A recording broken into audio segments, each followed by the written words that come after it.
First thing I want to mention on this clip, this is the 60th play of the first half. 60, like 60. 60 for you OBB listeners.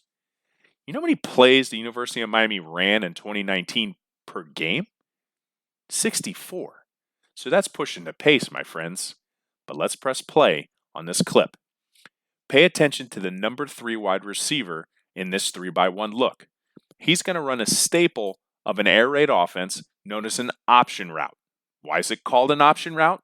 Because it's good to have options, and we'll see what happens. For simplistic purposes, I'm going to consider Temple to be in a 4-3 cover 2. There's your 4 down linemen, there's your 3 linebackers. And this is technically a DB. Anyways, but in this, it's going to turn into a Tampa 2 when this Mike linebacker is going to drop down into the middle of the field, taking this deep avenue away.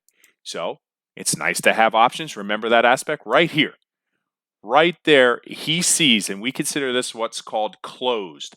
If it's open, that means the linebacker's sucked up. It's open over the top. You go ahead and hit the middle of the field, and this would turn automatically into a vertical route. You split those 2 safeties.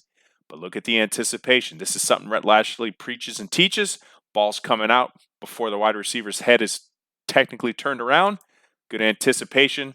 First down on a pivotal 4th and 6. Good stuff. 60.